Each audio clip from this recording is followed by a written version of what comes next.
इस कार्यक्रम के पुण्यार्चक हैं श्री वीरचंद, श्रीमती उषा रानी, श्री राजेंद्र कुमार, गजेंद्र कुमार, श्री अजय कुमार, श्री प्रवीण, श्रीमती प्रिया, श्री विकास, श्रीमती मेनका, श्री प्रणव, रेशम, अक्षित, तनिष्क, कश्वी, लाव्या एवं समस्त बड़जात्या परिवार, कामा निवासी, दिल्ली, जयपुर प्रवासी, फर्म एकता एंटरप्राइजेस।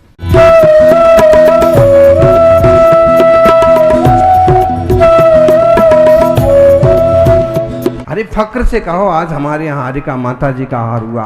स्त्री पर्याय में जो सबसे बड़ा पुरुषार्थ का पद है, सबसे बड़ा तप का पद है, आज उनका आहार हुआ। घर नहीं छूटता है लोगों से, और इन 11 प्रतिमा वाले छुल्लक जी का लोगों से एक बार का भोजन नहीं छूटता है, और केवल एक बार चर्या करते हैं 24 घंटे में। उपवास करते हैं अष्टमी चतुर्दशी का। ना करें तो हम करवा देते हैं, लेकिन करते हैं, बहुत लोग करते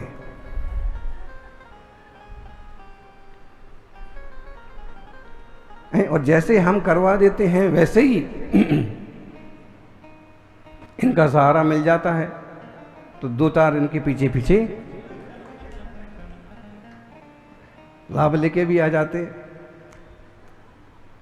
लेकिन आप क्या सोचेंगे कि आज छुल्लक जी का हो गया, बहुत अच्छा होगा, बहुत अच्छे साधक हैं, है ना, जाप करते रहते हैं, ध्यान करते हैं।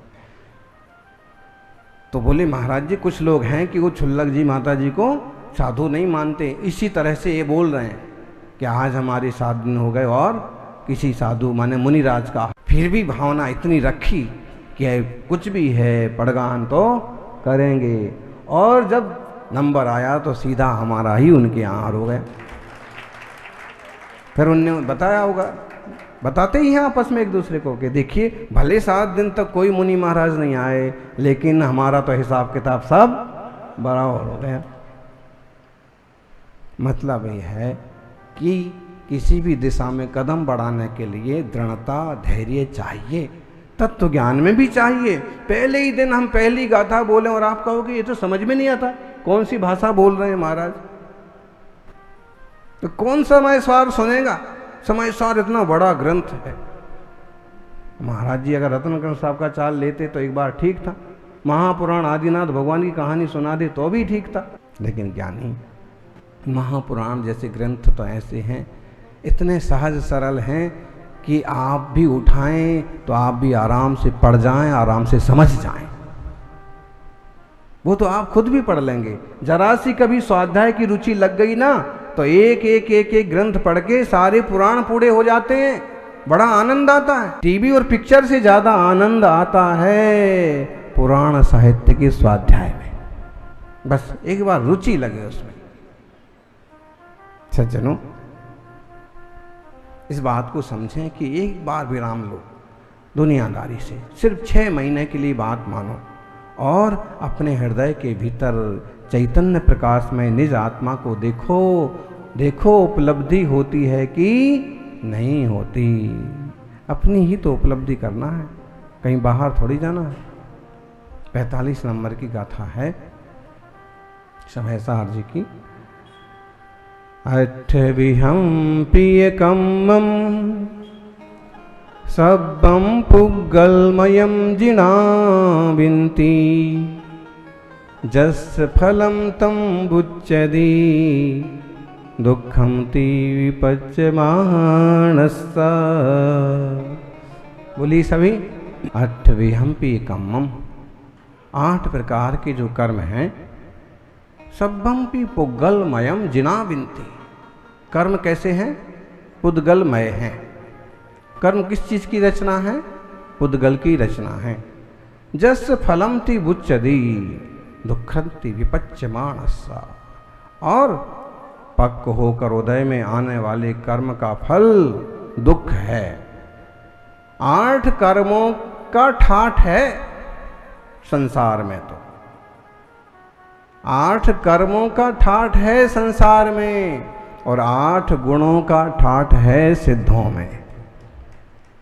8 कर्मों का नाश होता है तो 8 गुण प्रकट होते हैं, और 8 कर्मों के कारण से जीव दुखी तो है, वैसे आप बहुत खुश हो जाते हैं अगर सीए में पास हो गए, एमबीए निकल गए और आईपीएस हो गया, कुछ हो गया तो बहुत खुश होते हैं। बच्चा भी खुश और पापा भी खुश, पूरा परिवार खुश हो जाता है कि हमारे बेटे ने यूपीएससी कर लिया, हमारे बेटी ने सीए कर लिया। और डिग्रियां जब इकट्ठी होती है तो ये बहुत ज्ञानी हैं, बहुत ज्ञानी हैं। लेकिन कितने भी ज्ञानी रहो,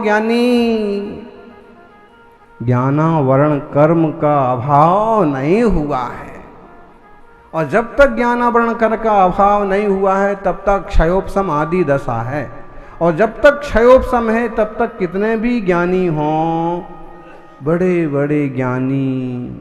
पंडित जी, श्रवण बेलगोल यात्रा के बाद हम लोग कुंभोज गए तो गजाभून एक बहुत अच्छी सिद्धांत और अध्यात्म की ज्ञाता ब्रह्मचारिणी थी।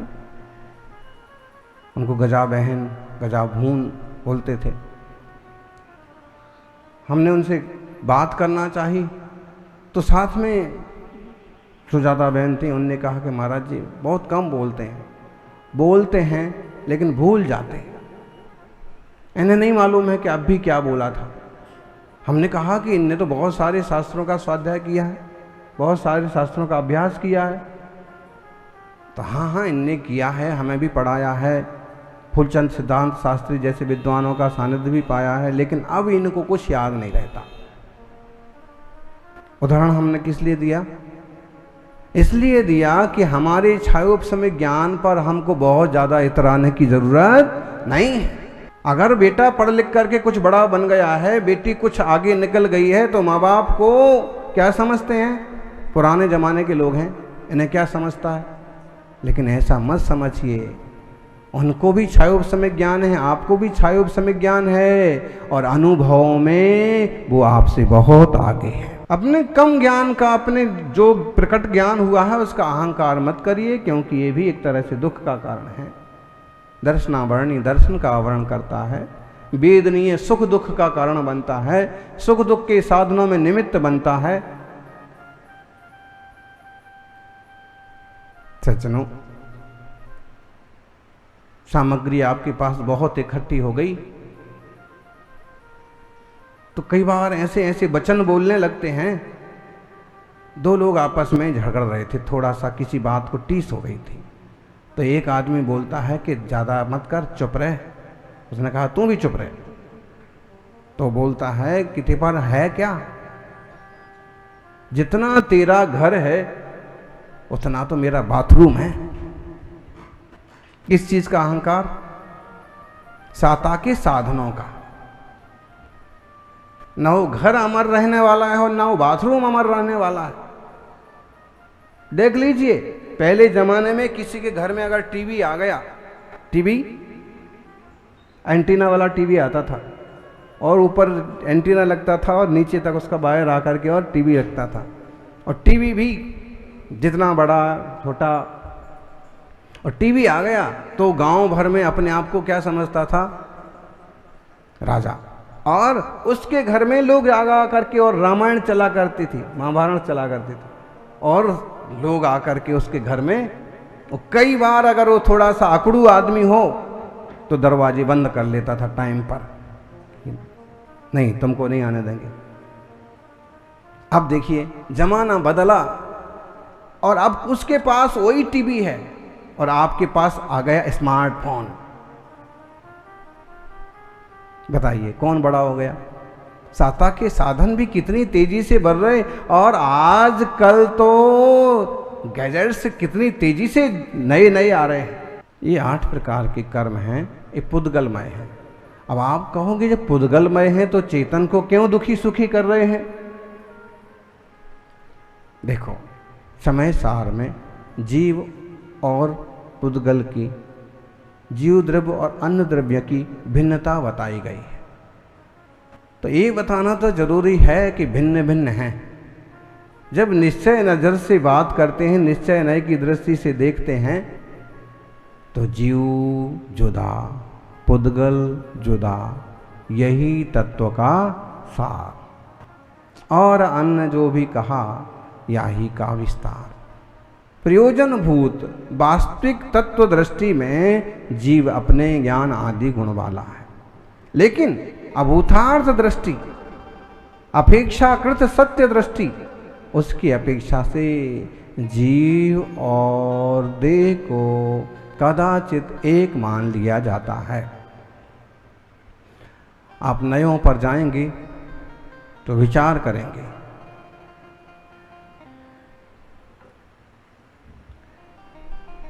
व्यवहार नय के दो भेद करते हैं, सद्भूत व्यवहार नय और असद्भूत व्यवहार नय। फिर सद्भूत व्यवहार नय के भी दो भेद करते हैं, औपचारिक सद्भूत व्यवहार नय, अनौपचारिक सद्भूत व्यवहार नय।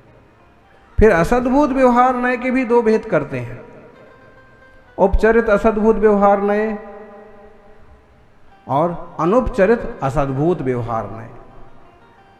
अब आप लोग एक दूसरे का मुंह देखेंगे, भाई क्या कह रहे हैं महाराज जी।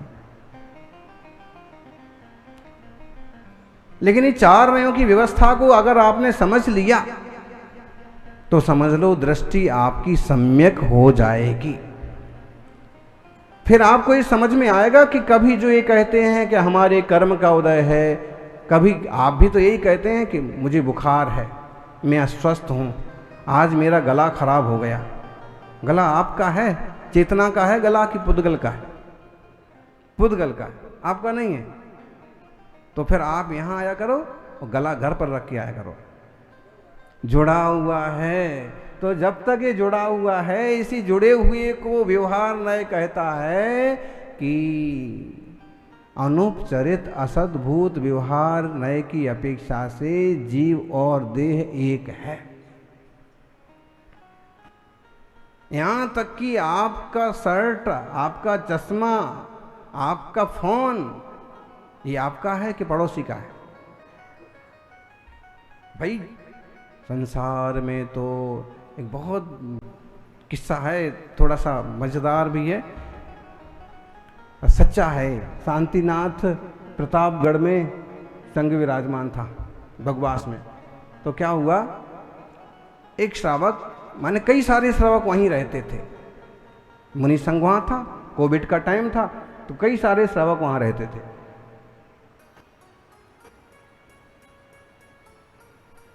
तो एक श्रावक नई गाड़ी लाए थे और एक दूसरा परिवार आया था, उसमें एक छोटा बच्चा था 4-5 साल का मुश्किल से। तो खेल खेल में उसने क्या किया, उनकी लाल गाड़ी पर और घिस घिस करके लाइनें बना दी। और जब उन्होंने देखा कि लाइनें किसने बनाई, थोड़े नाराज हो गए, गुस्सा में आ गए कि नई गाड़ी लाया हूं और लाइनें बना दी। तो उन्होंने इधर उधर पूछा और छोटा बच्चा देखा, क्यों तूने लाइनें बनाई? उसने कहा कि जी अंकल जी मैंने बनाई। तो अब बच्चे को देख करके थोड़ा सा नरम भी पड़ गए और कहा कि तूने बनाई, अब मैं तेरे बाप से इसके पैसे वसूल करूंगा।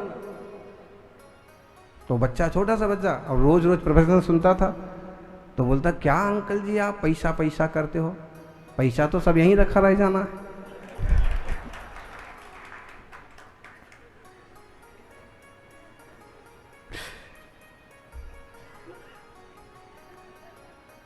हमको सुनाया तो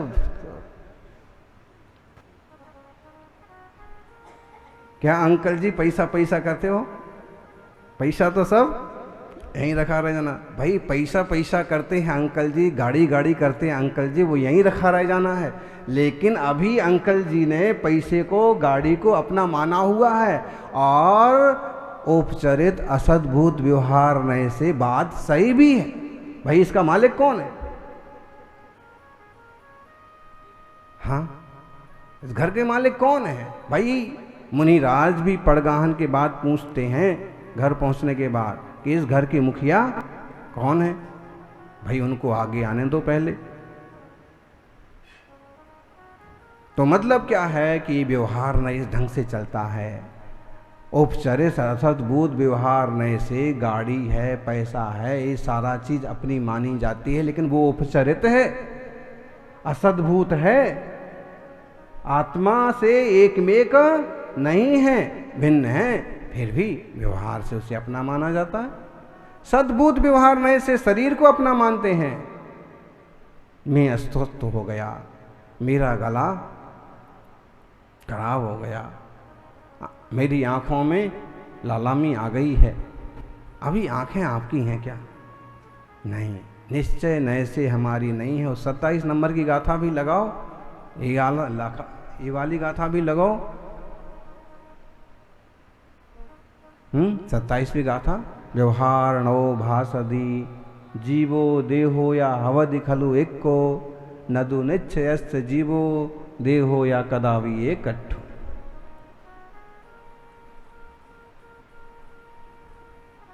अब समय सार में पहुंच गए आप तो पूरे। सद्भूत व्यवहार नए पर आए, मति ज्ञान आदि हमारे हैं। सामान्यतः आप इतना समझें कि व्यवहार नए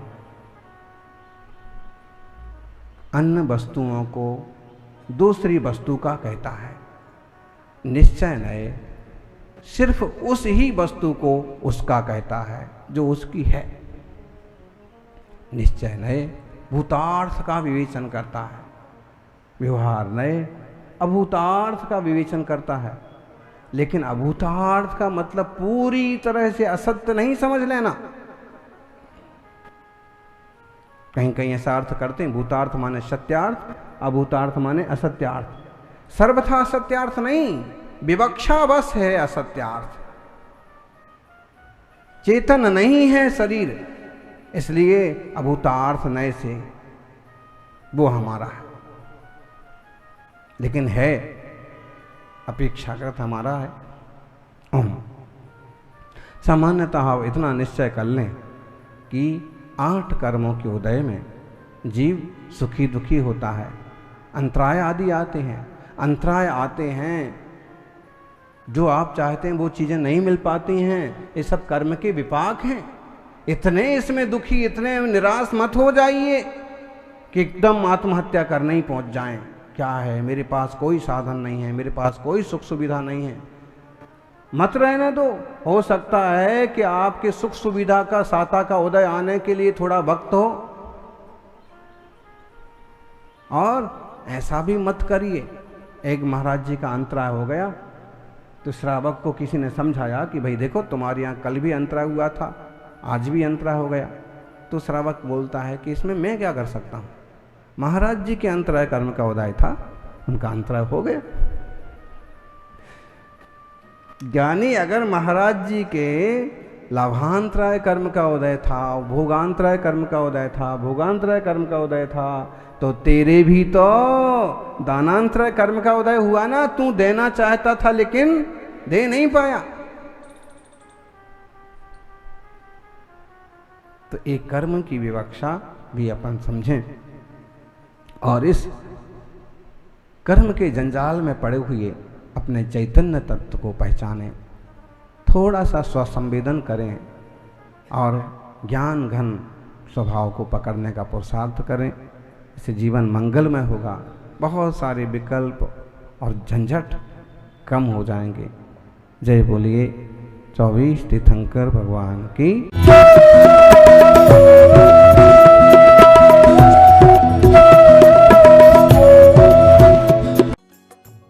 इस कार्यक्रम के पुण्यार्चक थे श्री वीरचंद, श्रीमती उषा रानी, श्री राजेंद्र कुमार, गजेंद्र कुमार, श्री अजय कुमार, श्री प्रवीण, श्रीमती प्रिया, श्री विकास, श्रीमती मेनका, श्री प्रणव, रेशम, अक्षित, तनिष्क, कश्वी, लाव्या एवं समस्त बड़जात्या परिवार, कामा निवासी, दिल्ली, जयपुर प्रवासी, फर्म एकता एंटरप्राइजेस।